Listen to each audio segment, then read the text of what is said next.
أعوذ بالله من الشيطان الرجيم. بسم الله الرحمن الرحيم.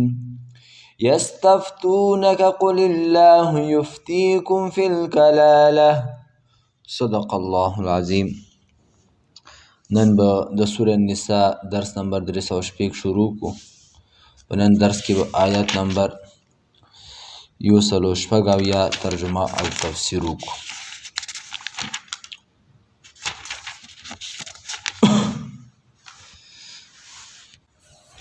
یستفتونک طلب د فتوی کوي لتانا اے محمد صلی الله علیه وسلم. قل تو توایا الله یفتیکم چې الله فتوا در کوي تاسو ته فی الکلالت په کلالی کې په میراث کې. ان امرؤ هلک لیس له ولد که یو سړی مړ شي چې نه وي د لره زوی وله اخت او د لپاره وي یوه خور فلها نصف ما ترکه نو دغې خور دپاره به نیم مال وي. وهو یرثها او دا ورور میراث وړي ان لم یکن لها ولد له دغې خور څخه که نه وي دې لره زوی. فإن كانت اثنتین نو که وي دوی خویندې یا زیاتې فلهما الثلثان مما ترکه نو مقرر دی دواړو ته 2 ثلثان له هغه ماله چې پر یخې وي دا مړي. وان کانوا اخوة او که وو دا وارثان ورونه رجالا او خویندې وارثان ورونه ونساء او خویندې نارینه فلذکر مثل حظ الانثیین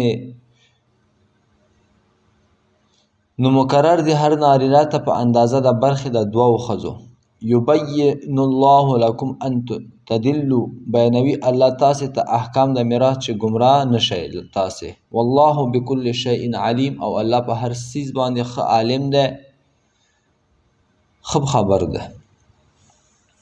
نن درس کې الله سبحانه وتعالی د میراث مسایلو ته اشاره کړې ده. اول به راشو د نن درس تعلق او ربط د بیګني درس سره څه ده. متاسې که تاسو یاد شي د صورت په شروع کې د میراث احکام ذکر کړي وو. هغه ته تقریبا متاسې ټول د میراث احکام څه وو ښه په تفصیل سره هم ویلي وو. بیا هغه نه بعد الله پاک نور مسایلو ته اشاره وکړه لکه متاسې د منافقینو بیان وکړه د کفارو بیان وکړه هغوی ته په دغو اعمالو چې کومې سزا میلاویږي په دنیا او آخرت کې هغو بیان هم وشوه. نو نن بیا الله پاک میراث ته اشاره کړې ده. هغه ځکه چې اسلام نه مخکې ډېر ظلم و خاص کر د ښځې حق بالکل نامعلومه وه. نو الله پاک هغه څه کړل معلوم کړل. او د دغو آیتونو شان نزول هم داسې ده چې وارې صحابو د رسول الله صلی الله علیه وسلم نه د کلالې په باره کې پوښتنه وکړه. کلاله ما تاسو ته مخکې هم ویلي چې کلاله چاته ویلی شي.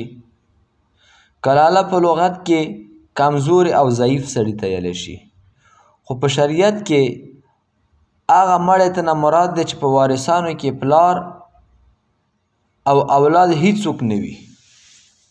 چې یو سړی مړ شي نه پلار لري او نه زوی لري داسې مړي ته څه ویلی شي کلاله. نو صحابو د داسې مړي باره کې پوښتنه وکړه د رسول الله صلی الله علیه وسلم نه. یستفتونک تا نه طلب د فتوی کوي صحابه د کلالې په باره کې. قل تو توایا الله یفتیکم الله تاسو ته فتوا در کوي فی الکلالت د کلالې په باره کې. نو کله چې یو سړی مړ شي یا هغه پلاران نشته او زویان نشته نو یا به ورور وي یا به خور وي یا به یو ورور پاتې وي 2 خویندې یا به 3 خویندې وي. نو دغه هر یو صورت کې بیله بیله حکم دی. ان امرؤ هلک لیس له ولد، که یو سړی مړ شي چې نه وي ده لره زوی او نه پلار، وله اخت او یوه خورې وي. خور برابره خبره ده، عینیه وي که علاتیه وي. عینیه او علاتیه ما تاسې پوه کړي وئ. عینیه هغې خور ته یلی شي چې پلار او مور کې شریکه وي، او علاتیه هغې خور ته یلی شي چې صرف پلار کې شریکه وي. مطلب یو سړي دوی ښځې کړي دي، نو د تا خور چې ده د بلې مور نه ده، نو دغې خور ته څه یلی شي؟ علاتیه. علاتیه ورته ځکه یلی شي چې پلار سره پلار د واجې نه تا څه ده؟ خور ده که نه؟ تا پلار نه پیدا شوې ده، یعنې پلار طرف نه شریکه ده. نو بیا داسې خور ته به څومره مال میلاویږي؟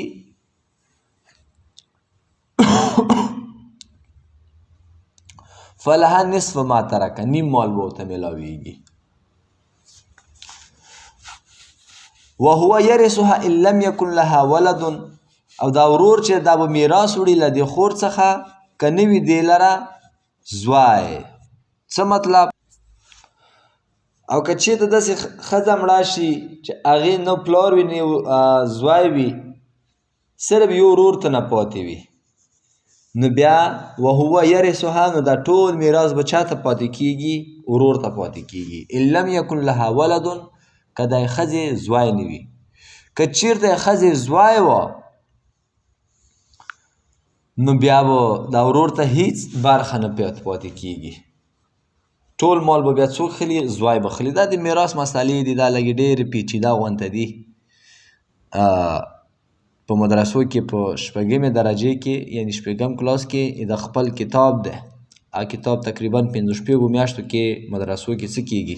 تدریس کېږي. دلته به زه سرسري اشاره ورته کوم. د هر یو صورت کې پوره خبرې دي.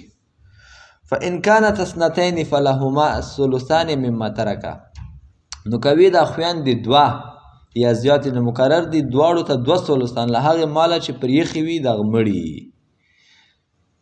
او که 2 یا له 2 ځینې زیاتې خویندې ترې پاتې شي، نو دوی ته 2 ثلثه رسیږي. وإن كانوا إخوة رجالا ونساء، او که وارثان ورونه ونساء او خویندې نارینه،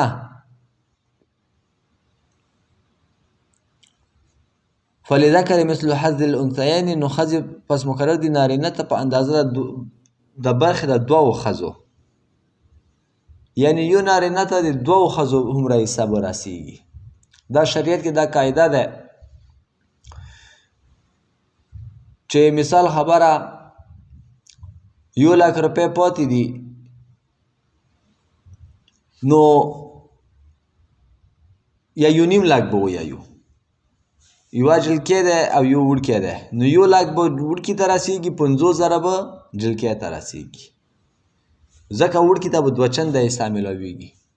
کفار ډېرې زیاتې چغې وایي اکثه وړکې ته سړی ته تاسې دلته 2 چنده ورکوئ او جلکې ته نیمه ورکوئ، دلته تاسې ظلم کړی دی. نه، دلته ظلم نه دی شوی. تاسې ظالمان خو تاسې وئ چې اسلام نه مخکې تاسې خو بیخي برخه نه ورکوله ښځې ته، څومره ظلمونه مو ورسره کول. دا خو اسلام و چې دومره حق یې ورته څه کا مقرر کا. پاتې شوه 2 خبره چې نر ته 2 حصې دي او ښځې ته 1 حصه راویلي. دا ځکه چې ښځه دا خو خپل مېړنې څه دی؟ وربار دی. هغه ته نه کار ضرورت شته، نه ته پیسو ضرورت شته، هر څه ضرورتونه ته مېړه پوره کوي، خو هغې باوجود شریعت بیا هم یوه حصه ورته مقرر کړې ده. او نر هغه ته کور په ورغاړه دی، زمن په ورغاړه دي، ښځې ور په غاړه دي، نو ځکه هغه ته شریعت 2 چنده حصه څه کړې ده؟ مقرره کړې ده. نن دپاره همدا درس بس دی. وما علینا الا البلاغ.